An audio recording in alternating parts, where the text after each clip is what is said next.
আর আমাদের নিজেদের রাজ্য, যে রাজ্যে আমরা বসবাস করি, যে রাজ্যে বড় হয়েছি, সেই রাজ্যের জন্য তো সবসময় আমরা এগিয়ে আছি। ধন্যবাদ। কলকাতায় আইআইটি খড়গপুর রিসার্চ পার্কে সড়ক নিরাপত্তা নিয়ে উচ্চ পর্যায়ের বৈঠকের আয়োজন করল রোড সেফটি নেটওয়ার্ক এবং আইআইটি খড়গপুর। 2030 সালের মধ্যে সড়ক দুর্ঘটনায় মৃত্যু ও গুরুতর আহতের সংখ্যা 50% কমানোর লক্ষ্যে কিভাবে কার্যকর পদক্ষেপ নেওয়া যায় তা নিয়ে আলোচনা হয়।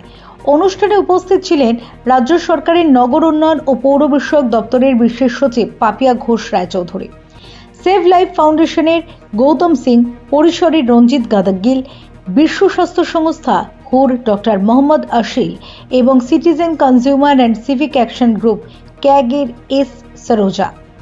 আলোচনার সঞ্চালনা করেন আইআইটি খড়গপুরের অধ্যাপক ডক্টর ভার্গব মৈত্র। বৈঠকে জানানো হয়, আইআইটি খড়গপুরের গবেষণায় দেখা গিয়েছে NH-16 বালিহাটি থেকে কোলাঘাট পর্যন্ত 51 কিলোমিটার অংশে বৈজ্ঞানিক গতি নিয়ন্ত্রণের ফলে গাড়ির গতি 45% পর্যন্ত কমেছে। এর ফলে প্রাণঘাতী দুর্ঘটনা ও মৃত্যুর সংখ্যাও কমেছে।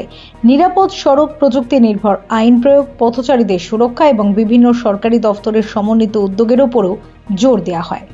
যে দেখুন, আমাদের মূল উদ্দেশ্য এই যে আলোচনা বা সবাই মিলে যে এই যে মত বিনিময় করা, তার প্রধান উদ্দেশ্য হচ্ছে যে যদিও আমাদের দেশের কমিটমেন্ট রয়েছে যে আমরা 2030-এর মধ্যে 50% কমিয়ে আনব মৃত্যু, পথ দুর্ঘটনাজনিত মৃত্যু, কিন্তু বাস্তবে দেখা যাচ্ছে 2024-এর ডেটা দেখাচ্ছে কিন্তু আমরা সবার হাইয়েস্ট নাম্বারে পৌঁছে গেছি ফ্যাটালিটির।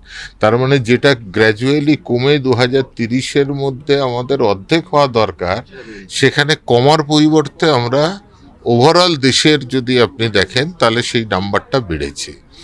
তো এটা আমাদের সবার পক্ষে কনসার্ন, সবার পক্ষে চিন্তার কারণ, এবং কি করা উচিত, কোন পদক্ষেপ নিলে, কোন কোন বৈজ্ঞানিক বা বিজ্ঞান ভিত্তিক কোন কোন পদক্ষেপ যেগুলি পৃথিবীতে ভালো, দেশ রোড সেফটির কারণে যাদের দেশে মৃত্যুর, যে সমস্ত দেশগুলিতে মৃত্যুর হার কম, তারা কি ধরনের পদ্ধতি ফলো করছে, কি ধরনের সিদ্ধান্ত নিচ্ছে, পদক্ষেপ নিচ্ছে, আমাদের এখানকার সমস্যা অনুযায়ী কি কি ধরনের পদক্ষেপ আসতে পারে। আমাদের সিচুয়েশনটা তো অন্যরকম, কোনো যেটাগুলো ইউরোপে যে জিনিসটা চলছে এক্স্যাক্টলি সেই জিনিসটা এখানে নাও কাজ করতে পারে, কারণ আমাদের এখানকার ট্রাফিক ব্যবস্থা, সমাজ ব্যবস্থা, লোকজনের বিহেভিয়ার, এগুলোর উপর সমস্ত কিছু নির্ভর করে। তো আমরা যেটাকে যে এখানে কি কি জিনিসগুলো, কি অ্যাপ্রোচ চলা উচিত, সেইটাই কিন্তু মূলত আলোচনা থেকে বেরিয়ে এলো, যে সেফ সিস্টেম অ্যাপ্রোচটাকে ফলো করা, এবং রোড সেফটিটাকে শুধু রোড ইঞ্জিনিয়ারিংয়ের ব্যাপার নয়, নিশ্চয়ই রোড ইঞ্জিনিয়ারিং উন্নত হওয়া দরকার আছে, কিন্তু রোড ইঞ্জিনিয়ারিংয়ের সাথে সাথে ভেহিকেল সেফটির ব্যাপারটা, নিরাপদ স্পিড, যেটা আমাদের শুধু রাস্তার উপর ভেবে স্পিড নয় বা শুধু গাড়ির উপর ভেবে স্পিড নয়, আমাদের যে পারিপার্শ্বিক ল্যান্ড ইউজ অ্যাক্টিভিটি যে জিনিসগুলো রয়েছে, আমাদের হাইওয়ের উপরে আমরা তো যদি আটকাতে পারি আটকাবো, কিন্তু আটকাতে যদি না পারি তাহলে যেখানে পেডেস্ট্রিয়ানরা রাস্তা পারাপার করছে, যেখানে বাইসাইকেল নিয়ে মানুষ রাস্তায় হাইওয়েতে চলছে, সেখানে যদি আমার এত গতি থাকে, আমরা দেখছি মৃত্যু তার জন্য বেড়ে যাচ্ছে, তাহলে সেই প্রয়োজনীয় পদক্ষেপগুলি কী হওয়া উচিত। তার সাথে সচেতনতা বিল্ডিং, ড্রাইভারদের ট্রেনিং করা প্রপারলি, এর সাথে সাথে ইমার্জেন্সি কেয়ার, যে দুর্ঘটনা ঘটলে আমরা যদি 1 ঘন্টার মধ্যে, যেটাকে আমরা গোল্ডেন আওয়ার বলি, সেই 1 ঘন্টার মধ্যে যদি আমরা পেশেন্টকে প্রপারলি মেডিকেল ফেসিলিটিতে নিয়ে যেতে পারি, সাপোর্ট দিতে পারি, তাহলে মৃত্যুর সম্ভাবনা কিন্তু অনেকটাই কমে যায়। তো এই সমস্ত বিষয়গুলি নিয়ে আলোচনা হলো, এবং তার থেকে কার্যকরী যে পদক্ষেপ, সেইগুলো আমাদেরকে গোটা দেশ জুড়ে নানা অর্গানাইজেশন, নানা ইনস্টিটিউট, এইটার মধ্যে আমাদের আলোচনা সভায় ছিল গোটা দেশ থেকে। তো আমরা ভারতবর্ষের জন্য প্রয়োজনীয়, ভারতবর্ষের কাজে লাগবে, এইখানে প্রয়োগ করা যাবে এই রকম কি কি পদক্ষেপগুলো, সেইগুলোর উপর আমরা সবাই একটা যোগাযোগ রেখে কোঅর্ডিনেটেডভাবে, ডিফারেন্ট অর্গানাইজেশনস আছে, আইআইটি দিল্লি আছে, আইআইটি খড়গপুর আছে, নিমান্স আছে, অন্যান্য অর্গানাইজেশন আছে, আমরা সবাই মিলে সেই জিনিসটা করলাম।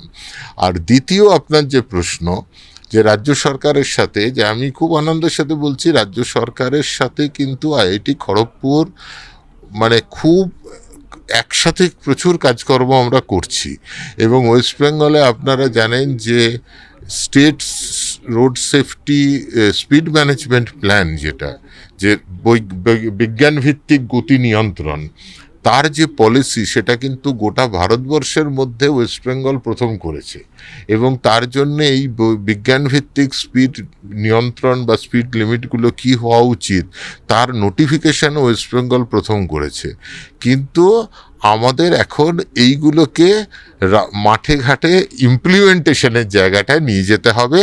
এবং আমি অত্যন্ত আশাবাদী, নতুন সরকার এসছে, রোড সেফটি প্রায়োরিটি কেন্দ্রীয় সরকারেরও হাই প্রায়োরিটি, রাজ্য সরকারেরও হাই প্রায়োরিটি। গোটা দেশের যদি 50% কমাতে হয়, কোনো একটা রাজ্য শুধু তো কমাতে পারে না, তার মানে রাজ্যেরও প্রায়োরিটি হতে পারে। এবং আমি নিশ্চিতভাবে যে আগামী দিনে যেমন আমরা কাজ করেছি একসাথে, আরও বেটার ওয়েতে, আরও জোরদারভাবে আমরা রাজ্য সরকারের সাথে আইআইটি খড়গপুর সর্বতোভাবে সাহায্য করব। কারণ দেখুন, এখানে মানুষের প্রাণ জড়িত। এত আমাদের রাজ্যে 6000 মৃত্যু হয় কম বেশি প্রতি বছর, তাহলে সেই নাম্বারটা তো 6000 মানুষের মৃত্যু ভাবা যায় না। অন্য কোনো রোগ জ্বালাতে আপনি এত মৃত্যু পাবেন না। কাজে আমাদের তো সরকারের কমিটমেন্ট, আমরা মনে করি আমাদের মতো যারা ইনস্টিটিউটে রয়েছেন এই কাজকর্মের ধরনের যুক্ত, এটা আমাদেরও কমিটমেন্ট। এবং আমরা মনে করি যে মিডিয়াও আমাদের সাথে থাকুক, সবাই মিলে একসাথে আমরা কাজ করি। কারণ কোনো একটা ব্যাপার কিন্তু নয়, রোড সেফটি কোনো একটা সিঙ্গেল জিনিস দিয়ে ইমপ্রুভ করলে হবে না, সমস্ত ভার্টিক্যালগুলোর উপরে আমাদের একসাথে মিলে কাজ করতে হবে। কাজে আমরা একসাথে কাজ করছি। ইভিন ওয়েস্ট বেঙ্গলে আমরা যা কাজ করেছি সেই কাজ এখন কিন্তু আমরা ইউপিতে করছি। আমরা উত্তরপ্রদেশ গভর্নমেন্টকে আইআইটি খড়গপুর সহায়তা করছে যে পথ দুর্ঘটনা এবং দুর্ঘটনাজনিত মৃত্যু কমিয়ে আনার জন্য। আমরা রাজস্থান গভর্নমেন্টের সাথে কাজ করছি, আমরা উড়িষ্যা গভর্নমেন্টের সাথে কাজ করছি।